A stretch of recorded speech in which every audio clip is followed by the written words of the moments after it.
आज हम बात करने वाले हैं लाल किताब के खाना नंबर 7 के बारे में। तो खाना नंबर 7 में तुला राशि आती है और तुला राशि के जो मालिक हैं वो हैं शुक्रदेव। इस घर के जो कारक हैं वो शुक्रदेव तो हैं ही, लेकिन शुक्रदेव के साथ हम बुध देव को भी इस घर के कारक मानते हैं, क्योंकि बुध देव इस घर में बिजनेस एंड हमारे डेली वेजेस को रिप्रेजेंट करते हैं। तो ये पर्टिकुलर जो डिपार्टमेंट है ये बुध देव के पास है। और जो हमारी शादी का डिपार्टमेंट है, हमारी पार्टनरशिप का, मैरिज लाइफ का, वो सारी चीज़ें शुक्रदेव देखते हैं। तो 7th हाउस में ये मेजर दो चीज़ें हैं। बाकी बहुत सारी चीज़ें होती है 7th हाउस में, क्योंकि फर्स्ट हाउस के रिप्रेजेंटेटिव भी 7th हाउस हैं एंड 7th हाउस जो है वो इंटरलिंक्ड है फर्स्ट हाउस से। मतलब अगर मैं फर्स्ट हाउस हूँ तो मेरी पत्नी 7th हाउस होगी। अगर मेरी और मेरी पत्नी की आपस में नहीं बनती तो आधे ज़्यादा लाइफ जो है वो डिस्टर्ब हो सकती है। ऐसे ही अगर राजा के सामने कोई नेगेटिव वजीर जो है वो नेगेटिव प्लैनेट या मेलेफिक प्लैनेट आकर बैठ जाता है तो 7th हाउस आपके फर्स्ट हाउस को तो बर्बाद करेगा ही, लेकिन फर्स्ट हाउस अब आपके 7th हाउस को भी बर्बाद कर देगा। अगर इससे रिलेटेड कुछ चीज़ समझ नहीं आती तो टेंशन मत लें, वो सारी चीज़ें हम प्रैक्टिकल वाइज समझने वाले हैं। सबसे पहले हम बात करते हैं खाना नंबर 7, पक्का घर। घर 7वां है पक्का शुक्र, घूमता बुध ऊपर है। खाना नंबर 7 जो है उसे हम आटे की चक्की बोलते हैं।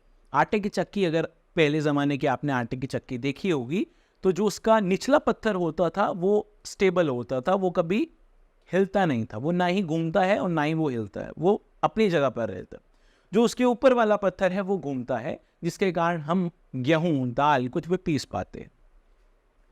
तो जो ऊपर वाला पत्थर है वो बुध है, और जो किल्ली है, जो लोहे की किल्ली है जिसके कारण हम घुमा पाते हैं चक्की को, वो हम 8th हाउस बोलते हैं, या फिर उसे हम शनि भी बोलते हैं। तो दोनों चीज़ों से आप रिप्रेजेंट कर सकते हो। दोनों इकट्ठे चक्की चलती, निचला शुक्र मानना है, जो कि मैंने बोला निचला पत्थर जो है वो शुक्र है, ऊपर वाला जो पत्थर है वो बुध है। बुध 7वें का चक्कर घुमा रहा, मिट्टी शुक्र होती है, दोनों घुमावे किल्ली लोहे की। घर 8वां जो होता है, 8th हाउस जो होता है वो लोहे की किल्ली होती है, जिसके कारण दोनों घूम पाते हैं। और अगर 8th हाउस में कोई नहीं है तो हम शनि को लेते हैं 8th हाउस के, मतलब 7th हाउस का एक अल्टीमेटिव जो मेजर चीज़ आती है वो 8th हाउस के पास है। अगर 8th हाउस में कोई नहीं है तो हम उसे शनिदेव से ट्रांसफर कर देते हैं, हम बदली कर देते हैं। शनिदेव फिर 7th हाउस को रिप्रेजेंटेटिव, मतलब 7th हाउस का कैसा रिजल्ट होने वाला है वो शनिदेव बताएंगे, अगर 8th हाउस में कोई नहीं है तो। शुक्र बुध जब दोनों इकट्ठे, शनि भी उम्दा होता हो, जब ये दोनों इकट्ठे होते हैं तो शनि भी उम्दा होता है। इसका अर्थ यही है कि 7th हाउस जो है, इसका अर्थ यही है जो हमारा 7th हाउस है, 7th हाउस में तुला राशि आती है, जो कि शनि जिस राशि में उच्च के होते हैं, शनि इस राशि में उच्च के होते हैं। अब इस कारण ये बुध एंड शुक्र, बुध प्लस शुक्र को शनि के उम्दा बोल रहे हैं। लेकिन अगर आपने लाल किताब में मसनूई ग्रह पढ़े हैं तो वो पता होना चाहिए कि बुध प्लस शुक्र इक्वल्स टू सूर्य होता है। बुध प्लस शुक्र इक्वल्स टू सूर्य होता है। इस समय जो शुक्र है वो बहुत अच्छा होता है और बुध है जो वो बहुत अच्छा होता है, इसलिए हम शनि को भी अच्छा कंसिडर कर लेते हैं। बट मेजर बुध प्लस शुक्र इक्वल्स टू मसनूई सूर्य, ये चीज पता होनी चाहिए, इसलिए मैंने बता दी। आगे हम बात करते हैं, अन्न दौलत की कमी न कोई, घी मिट्टी से निकलता है। अन्न, खाना पीना, दौलत की कमी ना कोई, मिट्टी से घी निकलता है। मतलब शुक्र मिट्टी है, बट शुक्र अगर खाने पीने में बोलें तो घी, देसी घी, गाय का देसी घी जो होता है वो शुक्र होता है। तो मिट्टी से घी की बात यहाँ इसलिए है कि शुक्र बहुत अच्छा रिजल्ट देगा अगर 7th हाउस में बुध एंड शुक्र है या शुक्र अच्छा है। तब डायरेक्शन जो इस जगह की है, 7th हाउस की जो डायरेक्शन होती है, उस डायरेक्शन को हम बोलते हैं वेस्ट साउथ डायरेक्शन होती है 7th हाउस की। अफवाह हथेली जर मिट्टी की, तराजू शादी उन्नति है। तराजू इसलिए कि शुक्र जो है इस भाव में वो हमारी शादी को रिप्रेजेंट कर रहे हैं, लेकिन जो बुध है इस हाउस में वो हमें बिजनेस को रिप्रेजेंट कर रहे हैं, हमें तराजू को रिप्रेजेंट कर रहे हैं। बिजनेस बिना तराजू असंभव है। तो आपको तराजू तो होता ही है, आजकल डिजिटल आ गए हैं, बट बिजनेस में ये चीज़ कंपलसरी है, होती ही होती है। कोई भी बिजनेस ऐसा नहीं होता जिसमें वेइंग मशीन नहीं हो। अब डिजिटल मार्केटिंग वाले जो लोग हैं या फिर जो ऑनलाइन काम कर रहे हैं उसे बिजनेस नहीं बोलते। अगर वो बड़ी कंपनी भी बना चुके हैं अपने इसी चीज़ में तो उसे हम राहु से संबंधित कर देते हैं। 7th हाउस से उसका कोई लेना देना नहीं। वो बिजनेस जिसमें तराजू का काम होता है वही बिजनेस 7th हाउस के बिजनेस गिने जाएंगे। 7th house, 1st house, 8th house, 11th house, 2nd house. 1st house में कोई भी प्लैनेट है, मान लीजिए 1st हाउस में सूर्यदेव, 1st हाउस में सूर्यदेव है, इस भाव में शनि है, तो हम ये बोलते हैं कि हमारी मैरिड लाइफ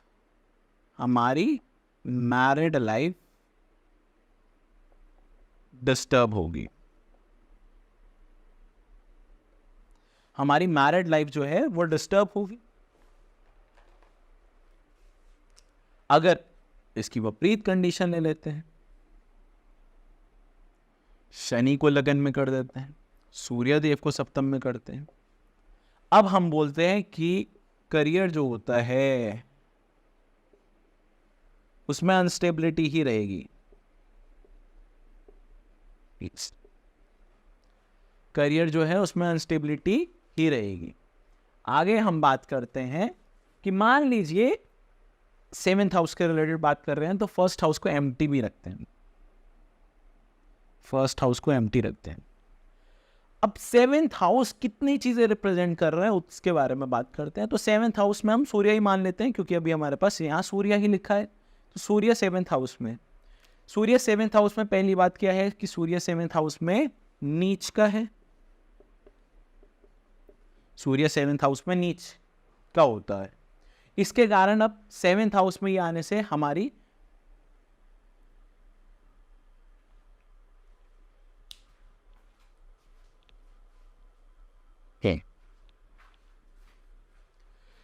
सूर्य नीच का है। इसके कारण क्या होता है, हमारे 7th हाउस में जो शुक्र एंड बुध है इन दोनों से रिलेटेड मेलेफिक रिजल्ट मिलेगा।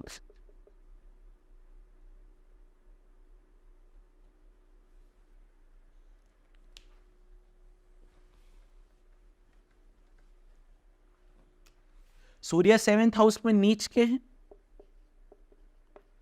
अब शुक्र एंड बुध 7th हाउस का जो इनका रिजल्ट होता है वो भी बैड होने वाला है, वो भी बैड होने वाला है। ये एक बात हो गई। आगे मेजर चीज पर बात करते हैं कि अब हमने क्या बोला। हमने 1st हाउस में पढ़ा था कि ये अगर राजा है तो ये क्या होता है, ये वजीर होता है।